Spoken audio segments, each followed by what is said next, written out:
Hi everyone, I'm Sandy and welcome back to my channel.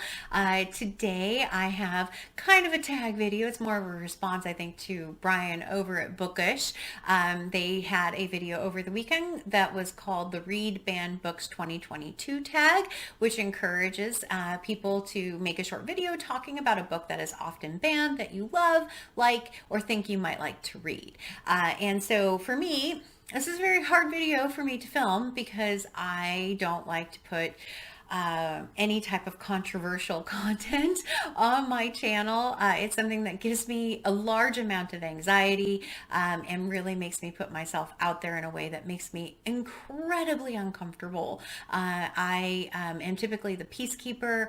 I worry about saying something that people will find offensive, and it's a tough one. It is a very big tough one for me. So hopefully you stick with me and understand I'm understand that this is definitely a tough topic, but it is something that I care a considerable amount about, which shouldn't be a surprise to anyone considering I have a channel talking about books, and it's the idea of a book being banned. And for me, there are grades of book banning.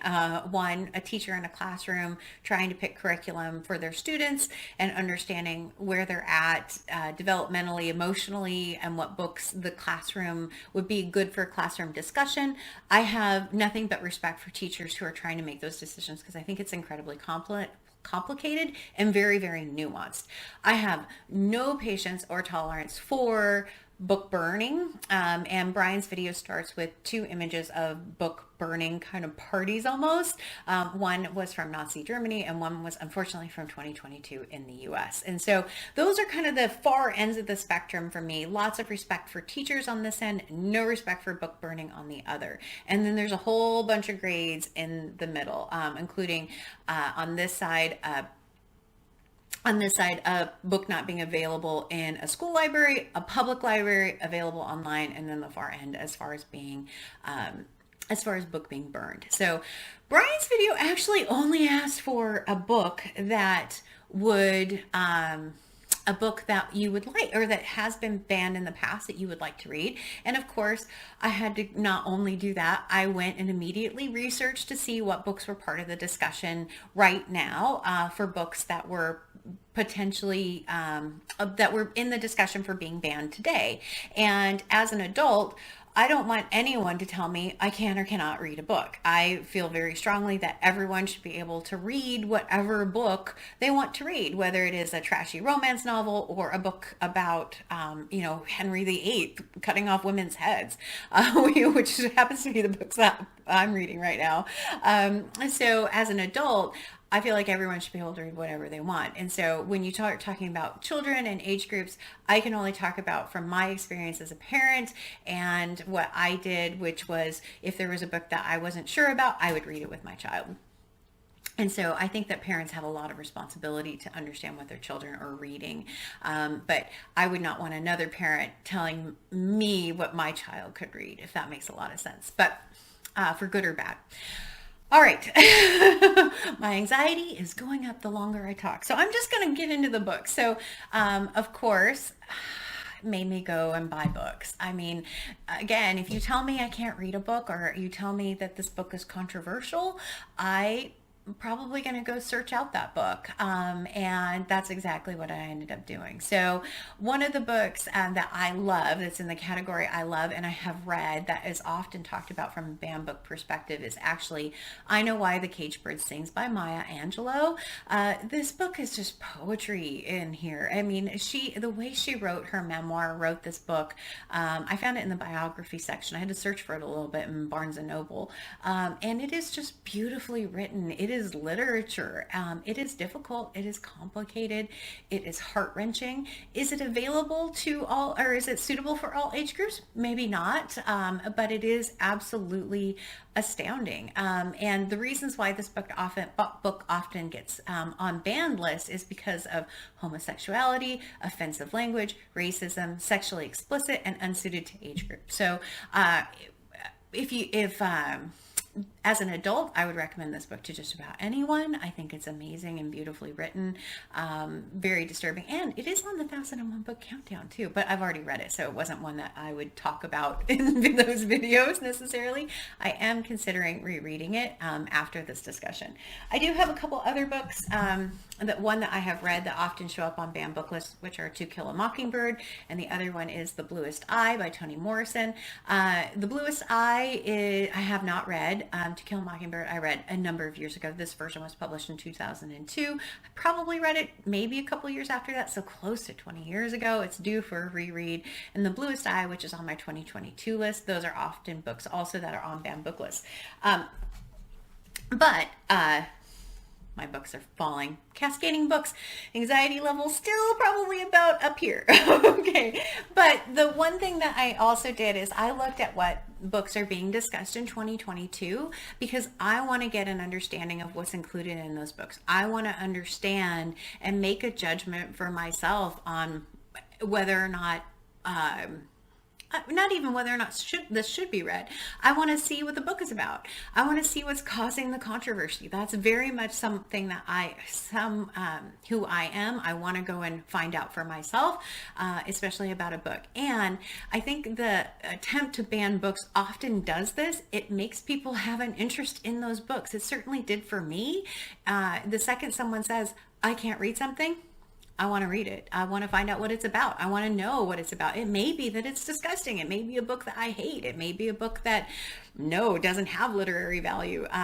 But I definitely want to make that decision myself. I don't want someone to tell me that. So the first book is Mouse by Art Spiegelman. So this is the story of the Holocaust told through a graphic novel where people are depicted as mice, as cats, as pigs. It is controversial. It says the truth of the Holocaust is both abstracted and explicitly rendered in this graphic memoir Mouse, which was banned in Tennessee County last month by a unanimous vote. Some of the topics that got the book banned are Spiegelman's mother's suicide and are essential to rendering the effects of the war. Without them, it would be an entirely different story. I have actually seen this cover a number of times and had never picked it up. And primarily because I'm not a huge fan of graphic novels, part one. Two, the cover was a bit off-putting for me. For whatever reason, I wasn't sure what this was about and really am excited now to give it a try and see. You can, it is basically, it is a graphic novel in here. So it is also a book that is widely sold out in a number of places, which again, the second you tell people you can't read something, they are going to want to read that book. So I immediately went out and of course picked up that one. The other one that I picked up, I have seen this cover a number of times. It has also been converted into a movie as well, which I have not seen, and it is The Hate You Give by Angie Thomas. And so this was apparently a debut novel of hers, and it has a black teenager witnesses a white police officer kill her friend at a traffic stop. While navigating her grief, she gradually becomes a public advocate for racial justice. And The Hate You Give has been challenged for its profanity, depiction of drug dealing, but most vigorously for its thematic connection to the Black Lives Matter movement. A police union objected to it because it's almost an indoctrination of distrust of police. It's an interesting one. I'm really interested to read this one. Again, this feels like it's going to be a very hard read, very difficult read, but I really, again, want to know for myself what's in this book and then have a discussion about what the book is about. The last book that I have is one that I have seen on BookTube, and I love this cover so much. And it is All Boys Aren't Blue by George M. Johnson. And this book is also been out there on discussions right now because it's a collection of essays that take apart and examine Black masculinity, queer sexuality, and Johnson's own life. The book has been removed from school libraries in multiple states and lambasted as sexually explicit, which the author called disingenuous for multiple reasons. It's really interesting whether the book is available in a school library or not. As a teenager, it didn't really matter. I would go to the drugstore where I could buy a cheap romance novel that was far more explicit than many of the books that I've been discussing today.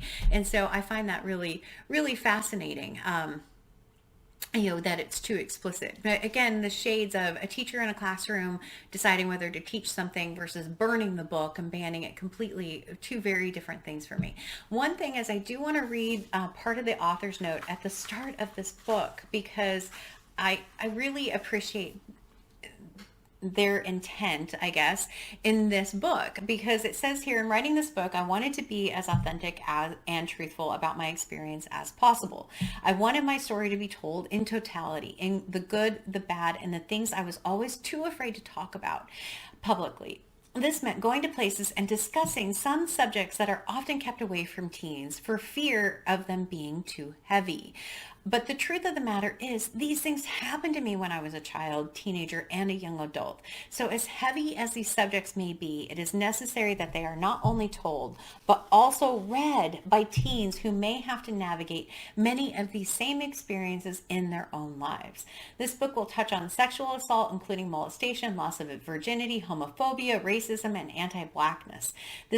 These discussions at times may be a bit graphic, but nonetheless, they are experiences that many reading this book will encounter or have already encountered.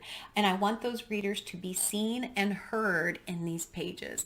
I think that's a very powerful statement. It's almost like the author's note knew it was going to cause controversy before they published it. And I'm here for this book. I really want to read this one now and see that perspective and understand that perspective. So those are the books that I have. Some I bought, which are not my fault. I'm going to blame Brian at Bookish for my recent book purchase. That's what I'll tell my husband anyway. So this is the stack of books either that I bought, I've read, or I have yet to read. Books that have either are on the 2022 kind of conversation or ones that have been in the past. And so, yeah, really, interesting list. I'm excited to pick these up and understand. My goal is always to try and understand both sides of a perspective, try and understand why parents are objecting to these books. As a parent myself, it's something, I'm a parent, but my son is old. I would never try and tell him what he could or couldn't read. As a parent myself, though, I really kind of am interested in that perspective, and I can't wait to dig into these. I will try and keep my anxiety level. It's still pretty high. I think maybe it's right about here now, of putting this out there, but hopefully you stick around with me. And as always, like, comment, and subscribe, and hopefully until next time.